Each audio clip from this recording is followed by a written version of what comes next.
വയനാട്, വിലങ്ങാട് തുടങ്ങിയ പ്രദേശങ്ങളിലുണ്ടായ ഉരുൾപൊട്ടലും ദുരന്തവും സംബന്ധിച്ച പുനരധിവാസ പ്രക്രിയയ്ക്ക് പ്രതിപക്ഷത്തിന്റെ ഭാഗത്തു നിന്നുള്ള നിർദ്ദേശങ്ങൾ ഇന്ന് ബഹുമാനപ്പെട്ട മുഖ്യമന്ത്രിയെ നേരിൽ കണ്ട് അദ്ദേഹത്തിന് സമർപ്പിച്ചു. വയനാട് പുനരധിവാസവുമായി ബന്ധപ്പെട്ട് ഞങ്ങൾ 100 വീടുകൾ വാഗ്ദാനം ചെയ്തിരുന്നു. പൊതുവായി സർക്കാർ സ്ഥലം കണ്ടെത്തി, ആ സ്ഥലം കണ്ടെത്തിയാൽ ഉടൻ തന്നെ പ്രതിപക്ഷ നേതാവുമായും ഉപനേതാവുമായും ഗവൺമെന്റ് ചർച്ച നടത്താം എന്ന് സമ്മതിച്ചിട്ടുണ്ട്. ഞങ്ങൾ വച്ചിരിക്കുന്ന നിർദ്ദേശം സാധാരണ വീട് സ്ഥലം കൊടുക്കുന്നതും വീട് നിർമ്മിച്ചു കൊടുക്കുന്നതിനും പകരം ഒരു കമ്മ്യൂണിറ്റി ലിവിങ്ങിന് സാധ്യമായ തരത്തിൽ ഒരു ടൌൺഷിപ്പ് മാതൃകയിൽ ആ ഗ്രാമത്തിൽ നിന്നും ചിതറിപ്പോയ ഈ മുഴുവൻ ആളുകളെയും അവർക്ക് ഒരുമിച്ച് താമസിക്കാനുള്ള ഒരു സംവിധാനം, അവർക്ക് കൃഷിയും മറ്റു കാര്യങ്ങളും ചെയ്ത് താമസിക്കാനുള്ള സംവിധാനം ഉണ്ടാക്കണം എന്നുള്ള നിർദ്ദേശമാണ് സമർപ്പിച്ചിട്ടുള്ളത്.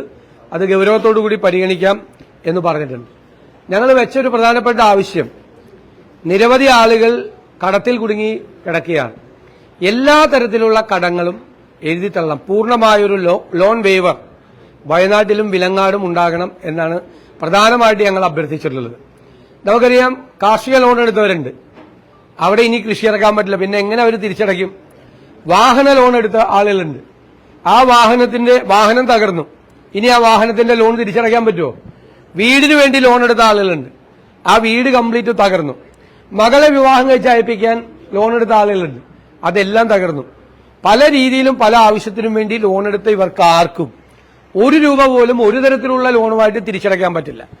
അതുകൊണ്ട് പബ്ലിക് സെക്ടർ ബാങ്കുകൾ, പ്രൈവറ്റ് സെക്ടർ, അതുപോലെ സഹകരണ ബാങ്കുകൾ തുടങ്ങിയ എല്ലാ സ്ഥലങ്ങളിൽ നിന്നും ഇവരെടുത്ത എല്ലാ തരത്തിലുള്ള എഡ്യൂക്കേഷൻ ലോൺ ഉൾപ്പെടെ ഉള്ള എല്ലാ തരത്തിലുള്ള ലോണുകൾ പരിശോധിച്ച് അതിന്റെ തുക കണക്കാക്കി പൂർണ്ണമായ ഒരു ലോൺ വേവർ വയനാട്ടിലും വിലങ്ങാടും നടപ്പാക്കണം എന്ന് ഗവൺമെന്റിനോട് അഭ്യർത്ഥിച്ചിട്ടുണ്ട്. അതിന്റെ തുക മറ്റു കാര്യങ്ങൾ പരിശോധിച്ച് അതിലെ നടപടിയിലേക്ക് പോകാം എന്നാണ് മുഖ്യമന്ത്രി പറഞ്ഞിട്ടുള്ളത്. വളരെ പ്രധാനപ്പെട്ട ഒരു കാര്യം, ഈ ഫാമിലി ഓരോ കുടുംബത്തിന്റെയും മൈക്രോ ലെവൽ പാക്കേജ് ഉണ്ടാക്കണം എന്ന് ഞങ്ങളൊരു നിർദ്ദേശം വെച്ചു. കാരണം ചില കുടുംബങ്ങളിൽ കുഞ്ഞുങ്ങൾ മാത്രമേ ഉള്ളൂ, ആരുമില്ല വേറെ. ചില കുടുംബങ്ങളിൽ ഏറ്റവും പ്രായമായവർ മാത്രമേ ഉള്ളൂ, അവരുടെ കൊച്ചുങ്ങളും അവരുടെ കുഞ്ഞുങ്ങളും കൊച്ചുമക്കളും എല്ലാവരും പോയി, അവർക്ക് യാതൊരു വരുമാനവും ഇല്ല. ചില കുടുംബങ്ങളിൽ വരുമാനം ഉണ്ടാക്കുന്ന കുടുംബനാഥനെ നഷ്ടപ്പെട്ടു, കുടുംബത്തിന് വേറെ യാതൊരു രീതിയിലുള്ള വരുമാനമില്ല.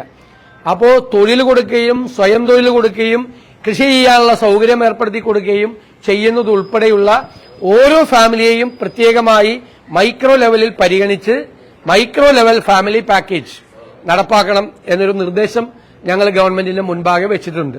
അത് ഗൌരവത്തോടെ എടുക്കുമെന്നാണ് ഞങ്ങളുടെ പ്രതീക്ഷ.